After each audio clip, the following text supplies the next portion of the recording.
కులాభిమానం అవసరం, కుల దురభిమానం పనికిరాదు. మన కులాన్ని మనం ప్రేమించవచ్చు, ఇతర కులాన్ని మనం ద్వేషించకూడదు. ఎందుచేతనంటే మన కులాన్ని మనం ఎంత ప్రేమిస్తామో ఇతరులు కూడా వాళ్ళ కులాలను అంత ప్రేమిస్తారు. మన ఇంటికి వాళ్ళ ఇల్లందరూ వాళ్ళని మన కులాన్ని మనం అభిమానిస్తాం, ఇతర కులాలను మనం గౌరవిస్తాం. వ్యక్తులు చెడ్డవాళ్ళు ఉంటారు కానీ కులం చెడ్డలు. అందుచేత ఇతర కులాలను ద్వేషించొద్దు, మన కులాన్ని మనం ప్రేమించుకుందాం. ముందేదైనా సహాయం చేసే అవసరం వస్తే సహాయం చేసే శక్తి మనకుంటే మన కుటుంబంలో మన చుట్టుపక్కల ఉన్న పేదవాళ్ళ నుండి సహాయం చేయండి. ఆ పరిధి దాటిన తర్వాత ఇంకా మీకు ఓపుకుంటే మన కులంలో వాళ్ళకి చేయండి, ఇంకా పరిధి ఉంటే ఇంకా మిగతా మన సమాజంలో మన చుట్టూ ఉన్న వాళ్ళకి చేయండి. కాబట్టి కులాభిమానం మంచిది, దురభిమానం మంచిది కాదు, ఇతర కులాలను గౌరవించండి. తర్వాత ఇందుకు నేను సంతోషిస్తానంటే ఆ బాబు కింద మెట్లు చూద్దాం చెప్పారు. ఒక 35 సంవత్సరాల క్రితం ఇలిస్ట్రేటెడ్ వీక్లీలో the contribution of Reddys to the country అని చెప్పిన అద్భుతమైన ఆర్టికల్. రెడ్డిలో ఎంతమంది గొప్పవాళ్ళు, పండితులు, త్యాగదనులు ఉన్నారో వాళ్ళందరూ ఫోటో చేసి ఒక ఆర్టికల్ వచ్చింది. ఆ తర్వాత అటువంటి ఆర్టికల్ తయారు చేస్తాను స్టూడెంట్గా ఉన్నాను. మా మాస్టర్ అందరూ అడిగాను, కానీ ఎవరిలో ముందు రాదు. మనకున్నటువంటి ఇబ్బంది ఏంటంటే అనవసర వ్యయం ఖర్చు పెట్టడంలో మనం చాలా ముందుంటాం, అవసర వ్యయం ఖర్చు పెడతానే మనం ముందుంటాం. మీరు ఒక 30 సంవత్సరాలు వెనక్కి వెళితే గుంటూరులో కమ్మ హాస్టల్, విజయవాడలో కమ్మ హాస్టల్, రకరకాల ఊళ్ళలో గుడివాడలో కమ్మ హాస్టల్, ఆ కమ్మ హాస్టల్ కండి హైదరాబాద్ లో కమ్మ హాస్టల్. ఈ హాస్టల్ ద్వారా ఎంతమంది పేద మధ్యతరగతి రైతు కుటుంబాల పిల్లలు అక్కడికి వచ్చి చదువుకుని అక్కడి నుంచి ఇవాళ గొప్ప గొప్ప స్థానాల్లో ఉన్నారు. అట్లా మీరు ఒక యాంగిల్లో ఆలోచించండి. వ్యవసాయం తర్వాత ఈ కులం ఎంత గొప్ప కులం అంటే, ఎంత ప్రమాదకరమైన కులం అంటే, ప్రపంచంలో యూదుల పేరు చెప్తే భయపడతారు. జూయిష్ కమ్యూనిటీ మీకు తెలుసు కదా. ఇక్కడ ఉత్తర భారతదేశంలో కాయస్థ కమ్యూనిటీ అంటే భయపడతారు. కాయస్థ కమ్యూనిటీ అంటే డాక్టర్ రాజేంద్ర ప్రసాద్, లోక్ నాయక్, జయప్రకాష్ నారాయణ్, అమితాబ్ బచ్చన్, శత్రుఘ్న సిన్హా, ఇదంతా లాల్ బహదూర్ శాస్త్రి, ఇదంతా కాయస్థ కమ్యూనిటీ. అంటే వీళ్ళేంటి, చదువుకోగలరు, వ్యవసాయం చేయగలరు, కత్తి పట్టగలరు, ఏ పని అయినా సిద్ధమే. అదేవిధంగా మన దక్షిణ భారతదేశంలో కమ్మకులం చాలా ప్రమాదకర కులం. మనం ఎందుచేతనంటే అగ్రవర్ణంగా ఉన్నటువంటి బ్రాహ్మణాధిపత్యాన్ని తొడగొట్టి పోరాడింది మన కమ్మకులం ఒకటి. అందుకే రెడ్డితో బ్రాహ్మణ తగాదా లేదు, కాపులతో లేదు, ఇంకే కులంతో లేదు, ఒక కమ్మకులంతో తగాదా. ఎందుకంటే బ్రాహ్మణులకు జాతిగతంగా 2 అధికారాలు ఉన్నాయి. ఒకటి అర్చకత్వం, దేవాలయాల్లో పూజ చేస్తాం. 2 చెప్తారన్నా కరణం మంత్రులు అడుక్కోవడం, యాచకత్వం. మీకు తెలియదు, ఒక 15-20 సంవత్సరాలు 30 సంవత్సరాలకి వెళ్ళిపోతే మతాన్న పూర్ణేశ్వరి బ్రాహ్మణికి ఉపాదానమే తల్లి అంటే చచ్చినట్టు మూడు పురుగులు వేసి వచ్చి అన్నం పెట్టుకుని తెప్పించేస్తాడు. మీరు భారతం కనుక చూస్తే అందులో కాలకౌశికుడు ఆ స్టోరీ మీరు చూసే ఉంటారు. అందుచేత అర్చకత్వాన్ని లాక్కుని కమ్మ బ్రాహ్మణాన్ని జంజాలు వేసుకుని వాళ్ళ నోరు కొట్టి, వాళ్ళ పొట్టగొట్టి, వాళ్ళ ఆధిపత్యాన్ని క్వశ్చన్ చేసినట్టు వాడుతాము. తప్ప ఉపాన్ని ప్రశ్నించుకుంటే ఒప్పు చాలా చరిత్రలు ఉన్నాయి. మీరు ఒకసారి మన కోస్తా జిల్లా అంతా కూడా చూసుకుంటే బౌద్ధ మతాన్ని స్వీకరించిన వాళ్ళంతా కూడా నాన్ బ్రాహ్మిన్స్. అందులో అగ్రపీఠ ఉన్నటువంటిది కమ్మవాడు. ఈ యజ్ఞయాగాదులకి వైదిక మతానికి వ్యతిరేకంగా మళ్ళీ అదంతా కూడా రివైవ్ చేసి పారేసి ఆ బౌద్ధ వాంగ్మయాన్ని మొత్తం తగలబెట్టేసేసి మళ్ళీ రివైవ్ చేశారు. దాని ధర్మలో ఏమైందంటే మన తెలుగు సాహిత్యానికి కూడా ఆ బౌద్ధ జైన సాహిత్యాలు లేకుండా, చరిత్రలు లేకుండా పోయింది.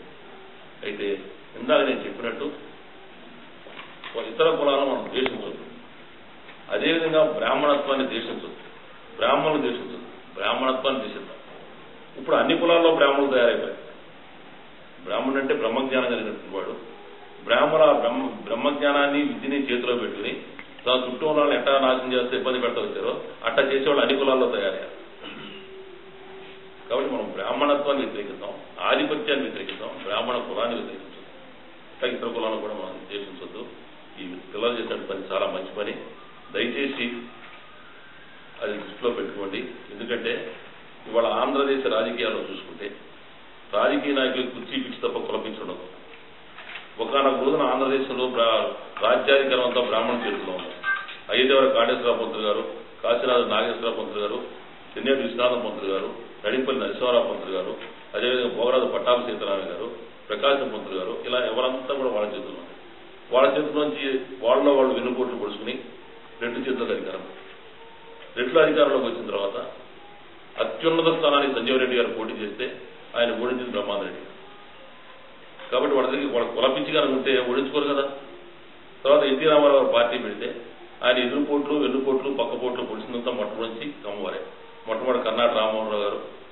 తర్వాత వరుసగా చూసుకుంటే మీరు చూసుకున్న నారాయణ భాస్కర్ గారు, వసంత నాగేశ్వర గారు, వరద ఉపేంద్ర గారు, చంద్రబాబు నాయుడు గారు, హరికృష్ణ గారు, లక్ష్మీప్రసాద్ గారు, అంటే రేణుక.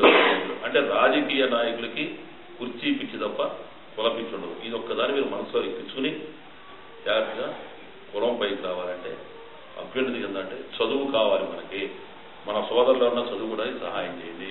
తర్వాత వ్యాపారాల్లో ఉద్యోగాలు నష్టపోతే మార్వాడిల్లాగా తర్వాత 10 రూపాయలు వేసుకుని మళ్ళీ వాటి పైకి లేపడానికి ప్రయత్నం చేయండి.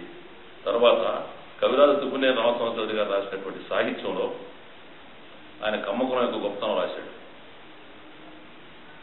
కమ్మ గౌరవం, కమ్మ నీటును, కమ్మ గోటును, కమ్మ నిజాయితీ నిలపరా తెలుగుబిడ్డ అని చెప్పని ఆయన రాస్తూ మీరు ఒకసారి కనుక చూసుకుంటే మన పల్లెటూరులో ఒక రైతు దగ్గర నుంచి ఒక రైతుకి అవసరం కోసం ఒక 100 రూపాయలు తీసుకుంటే మళ్ళీ ఆ అప్పు తీరేవాడికి ఇంట్లో కొత్త గుడ్డ కొనుక్కునేవాడు కాదు, కొత్త పని చేసేవాడు కాదు.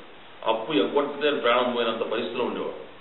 కానీ వాళ్ళ ఆ గౌరవం కానించి ఎంత అప్పు ఎగ్గొట్టేస్తే మనవాడు అంత గొప్పవాడి కింద లెక్కేస్తాం. అందుచేత ఇది సైకిల్ లాంటిది అనమాట. వ్యవస్థ కుళ్ళిపోతే మళ్ళీ కొత్త వ్యవస్థ తయారవుతుంది. ఇవాళ మంచో చెడో మీరు మంచి ఆలోచన చేశారు, ఈ మంచి పని చేశారు. ఈ మంచి పని వెనుక, మంచి ఆలోచన వెనుక, మంచి ఆదర్శం వెనుక ఉన్నటువంటి ఎసెన్స్ కూడా తీసుకుని 10 మందికి సహాయం చేయడానికి ప్రయత్నం చేయండి. లేకపోతే మనం నష్టపోయేటువంటి ప్రమాదం ఉంది. ఒకనొక రోజున ఈ రాష్ట్రాన్ని సాధించిన బ్రాహ్మణులు ఇవాళ ఒకే ఒక మంత్రి, 15-20 సంవత్సరాల పాటు రాజ్యాన్ని కమ్మ కులానికి ఇవాళ ఒకే ఒక మంత్రి, ఒకే ఒక డిప్యూటీ స్పీకర్. అందులో ఒకసారి ప్రశాంతంగా విషయాలన్నీ కూడా ఆక్రమణ చేసుకుని మనం కనుక శరభశరభ అని కనుక మనం ఊరేగామంటే మన ఊళ్ళో, మన గ్రామంలో మన 10 కుటుంబాలు ఉంటాయి. 10 కుటుంబాల్లో అమెరికా వెళ్ళిపోయినాళ్ళు, అక్కడికి వెళ్ళిపోయినాడు, ఇక్కడ పోతే ఒకకింట్లో 2 ఓట్లు ఉంటాయి. 20 ఓట్లు మనకుంటే 80 ఓట్లు మిగతా కులాలు ఉన్నాయి. మనం వాళ్ళతో మమ్మీపోయి వాళ్ళు కూడా మనం కలుపులు లాక్కొస్తే బీసీల ఓట్లు మనం పైకి వస్తాం. ఎన్టీ రామారావు చేసిన పని అటువంటిదే. బీసీలకు రాజ్యాధికారం ఇచ్చాడు ఆయన, ఇచ్చి ఆయన నిలబెట్టాడు. మనం బీసీలను ఎప్పుడైతే వాడుకు వదిలేసామో రివర్స్ అయిపోయింది, వాడి పరిస్థితి వచ్చింది. అందుకే మీరు జాగ్రత్తగా మీరు మీ ఊళ్ళో డెట్రాయిట్లో ఉన్న వాళ్ళు, చికాగోలో ఉన్న వాళ్ళు 10 మంది కమ్మారు కూడా ఓహో అని కార్లు కూర్చుని ఊరేగుతూ ఉంటే మిగతా కులాలంతా కొడగలరా మీ పని ఎట్లా ఉందా అని మనకి ఎగరేస్తూ ఉంటారు. ఈస్ట్ ఉంటుంది మనలో. అదే ఇతరుల ఈస్ట్కి గురి కావద్దు, ఇతరుల గౌరవానికి మీరు చోటు ఇవ్వండి అని చెప్పి చెబుతూ నేను చెప్పిన దాంట్లో మంచి ఉంటే తీసుకోండి, చెడు ఉంటే వదిలేసేయండి.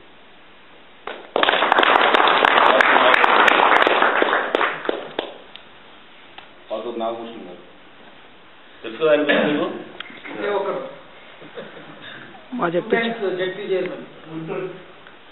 Thank you. అందరికీ నమస్కారం. సునీల్ అండ్ కృష్ణ ఇద్దరు చాలా మంచి ప్రోగ్రామ్ మమ్మల్ని ఇన్వైట్ చేయడం చాలా ఆనందంగా ఉంది. ఎందుకంటే ముందు ఇక వైఎల్బీ గారు చెప్పిన తర్వాత నేను చెప్పడం అనేది సాహసం చాలా. ఎందుకంటే ఆయన వాగ్దాటి ముందు ఎవరో నిలబడరు, ఎందుకంటే ఆయన భగవంతుడు ఇచ్చిన వరం. కాకపోతే నన్ను కూడా ఆయన చెప్తున్నారు కాబట్టి 2 మాటలు. నిజంగా ఈ రోజున 2 మంచి పాయింట్లు